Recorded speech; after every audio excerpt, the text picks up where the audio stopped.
सभी मित्रों को सादर नमन, सादर प्रणाम सबको। दोस्तों, जो आज मैं अपना विचार लेके आया हूं, इसको भी दिल थाम के सुनिएगा।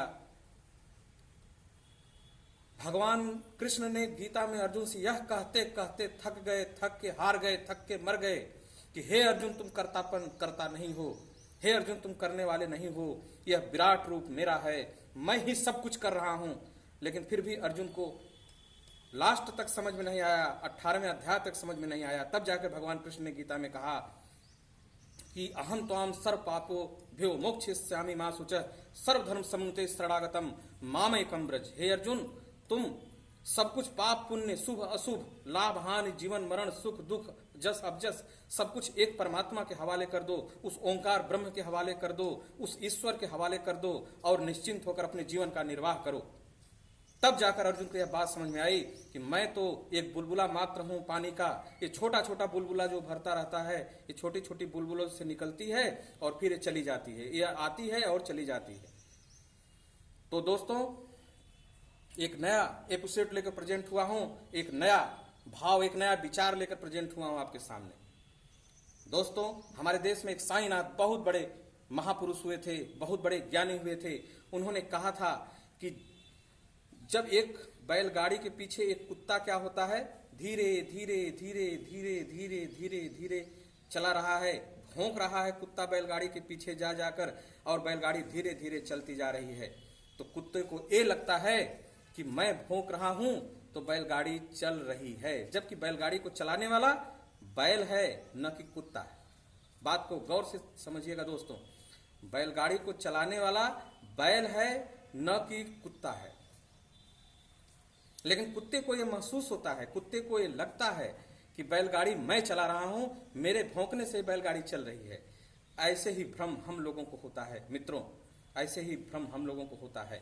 हम लोग के दिल की धड़कन, हम लोगों की सांसों की रफ्तार, हम लोगों का डाइजेशन प्रोसेस, हम लोगों का ब्लड सर्कुलेशन, हम लोगों की सारी व्यवस्था यह अस्तित्व द्वारा रची जाती है। हम लोगों की सारा कुछ यह प्रकृति डिसाइड करती है। हम किस घर में जन्म लिए, कहां पर मरेंगे, कब हमको लाभ होगा, कब हमको हानि होगी, कब हमको जस होगा, कब हमको जस अपजस होगा, ये सारा कुछ डिसाइड करती है यह प्रकृति, यह अस्तित्व। लेकिन अहंकार बस हमें कहते हैं कि हम कर्म करते हैं, हम कर्म करते हैं, हम कर्म करते हैं। जो जैसा कर्म करेगा वैसा फल पाएगा। अरे क्या कर्म करोगे? तुम्हारी औकात क्या है कर्म करने की?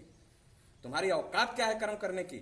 सांस की 2 पल की जिंदगी है, सांस चल रही है, दिल की धड़कन चल रही है, और तुम उस कुत्ते की तरह बात कर रहे हो कि मेरी सांस चल रही है, मैं करता हूं जैसा कर्म करेंगे। अरे ये सब पोगापंथी ड्रामेबाज जितने ये पंडित हैं, ये सब जितने भी ये कथावाचक हैं, ये दुनिया को भ्रम में डाल के रखे हैं कि तुम करते हो क्योंकि इसी से उनकी दुकान चलती है, इसी से उनकी रोजी रोटी चलती है। जिस दिन ये बोल देंगे कि सब कुछ ईश्वर करता है, जो कि भगवान गीता में कहा है, उस चीज को जिस दिन ये समझा देंगे, उस दिन इनकी बोरिया बिस्तर बंद, रजाई गोल, खाना बंद, भोजन बंद, पानी बंद। अध्यात्म की गहराई को समझने के लिए अध्यात्म में घुसना पड़ता है, और अध्यात्म में घुसने का सबसे बड़ा फार्मूला है स्वीकार और समर्पण। स्वीकार और समर्पण।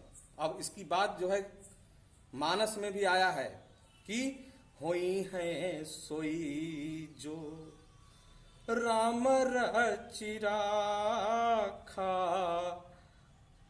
को कर तर्क बढ़ावहु साखा, को कर तर्क बढ़ावहु साखा, होई है ये सोई जो राम रचि राखा। फिर कह रहे हैं शंकर जी पार्वती से कि हे उमा, हे उमा सुनो, उमाय कहाँ हूं मैं, अनुभव अपना सत हरि भजन, जगत सब सपना। हे उमा सुनो, यह हरि भजन ही सत्य है, यह जगत सारा सपने के समान है। हे उमा, उमाय दारू जो सित की नाई, सब ही नचावत राम गोसाई। जो सित की नाई सब ही नचावत राम गोसाई उमायत। हे उमा, मेरा अनुभव सुनो सुनो, यह संसार एक सपना मात्र और हरि भजन सत्य है। और फिर वो कह रहे हैं कि हे उमा सुनो, यह भगवान राम जैसे कठपुतली को नचाता है, कठपुतली को डोर से बांधकर उसका खिलाड़ी उसको नचाता है, उसी तरह इस मनुष्य को, इस पूरे संसार को कठपुतली की तरह नचा रहे हैं वह ब्रह्मांड नायक। वह अनंत कोटि ब्रह्मांड नायक कठपुतली की तरह हमें नचा रहे हैं, जीव जंतुओं को नचा रहे हैं। ये सांस दिए हैं, दिल की धड़कन दिए हैं, तब तक हम चिल्ला रहे हैं कि मैं उखाड़ लिया, मैं उखाड़ लिया, मैं तोड़ लिया, मैं जोड़ लिया। लेकिन जिस दिन सांस की डोर खत्म होगी उस दिन सब कुछ खत्म। हाय रे मनुष्यों, कब समझोगे, कब समझोगे अपने अध्यात्म की इस लीला को, अस्तित्व की इस लीला को कब समझोगे? बुद्धि मर चुकी है कि क्या हो गया है कि इसको नहीं समझ पा रहे हो? छोटी सी बात, और पूरा जो है अर्थशास्त्र, पूरा विज्ञान, पूरा ज्ञान आप रख लिए हो, लेकिन छोटी सी बात आप समझ नहीं पा रहे हो कि हम करता नहीं है, करने वाला कोई और है। हमारे उखाड़ने से कुछ नहीं उखड़ेगा, हमारे चिल्लाने से कुछ नहीं होगा। अब जैसे एक उदाहरण दे रहा हूं कि ट्रेन में आप बोझा लेके जा रहे हो, ट्रेन चल रही है और ट्रेन में आप अपने सर पर बोझा लाद के बोल रहे हो मैं ढो रहा हूं, मैं ढो रहा हूं, मैं ढो रहा हूं ट्रेन में बोझा। अरे यार, बोझा को ट्रेन में फेंक दो, ट्रेन तुम्हें भी ले जाएगी, बोझा को भी लेके चली जाएगी, दोनों को लेके चली जाएगी। लेकिन तुम्हें विश्वास नहीं है उस ट्रेन पर, तुम अपना बोझा खुद अपने सर पर लादे हुए हो और कह रहे हो कि मैं ले जा रहा हूं, मैं नहीं करूंगा तो कौन करेगा? क्या तुम किसी को खिलाने पिलाने वाले हो अपने परिवार को? अरे तुमको पैसा अस्तित्व देगा तो तुम खिलाओगे, नहीं देगा तो नहीं खिलाओगे। औकात में रहना सीखो मनुष्यों। ये बात हो सकता है मेरी कड़वी लगे, लेकिन सच्चाई यही है कि तुम कुछ भी करने वाले नहीं हो, तुम मात्र एक नौटंकी हो। जो लोग अपने करने का दंभ भरते हैं, जो लोग अपने करने का दिखावा करते हैं, वो मात्र अहंकार को तुष्ट करते हैं। वो रावण के समान है। रावण कोई अलग से नहीं आता है, रावण को सब कुछ ज्ञान था, सब कुछ था, लेकिन उसको ये लगता था कि मैं करता हूं, मुझसे बड़ा कोई नहीं है, जो मैं चाहूंगा वो होगा, बस यही फंस गया। ये नहीं समझ पाया कि अस्तित्व की लीला इतनी बड़ी है, इतनी भयंकर है कि कुछ भी हो सकता है। लेकिन नहीं, रावण ज्ञानी होते हुए भी जानता था कि प्रभु सब कुछ कर रहे हैं, लेकिन मुझे रार जबरदस्ती कुछ न कुछ करके उल्टा पुल्टा करके करना होगा। तो मित्रों, यह एपिसोड, यह चीज सिर्फ इसी चीज पर था कि तुम अपने करने का भ्रम हटा दो।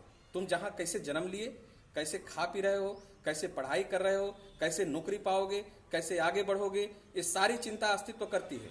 अब एक सपोज दैट, एक कल्पना करो, तुम जा रहे हो मूवी देखने। ध्यान से सुनिएगा मित्रों, आप जा रहे हो कोई मूवी देखने के लिए, चलो आज प्लान है मूवी देखने का। मूवी, आप अपने दोस्त को फोन किया, आप मूवी देखने गए, तब तक आपके घर से फोन आ गया कि आपके पिताजी का एक्सीडेंट हो गया या आपके माताजी का एक्सीडेंट हो गया, आप आ जाओ। आपने मूवी का प्लान तुरंत कैंसिल किया और अपने पिता को देखने के लिए चले गए। अरे यार क्या बताऊं, पिताजी को देखने में चला गया। पिताजी को आप देखने गए, वहां पर 2 लोगों से मारपीट हो गई, आप भी हॉस्पिटल में भर्ती हो गए। हॉस्पिटल में भर्ती हो गए, फिर जिससे झगड़ा हुआ था उससे मारपीट होने लगी, फिर एक नया बवाल शुरू हो गया। लेकिन क्या तुम्हारे हिसाब से काम हुआ? तुम अपनी मूवी देख पाए? एक फोन आया, एक अस्तित्व का ड्रामा लीला और रचा गया। फोन आया, फोन पर तुम झुके और चल दिए कहीं और पर, वहां पर मार खाए, वहां पर पिटाए, वहां पर दूसरे उलझन में उलझ गए। फिर कर रहे हो कि मैं उसको देख लूंगा, मैं उसको पटक दूंगा। अरे क्या पटक दोगे?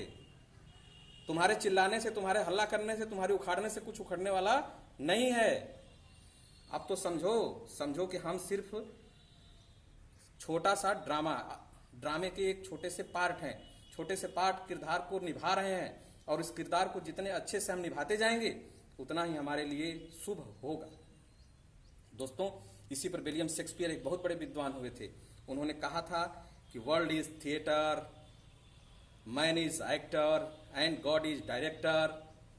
मतलब वर्ल्ड जो है, ये संसार जो है, एक थिएटर के समान है।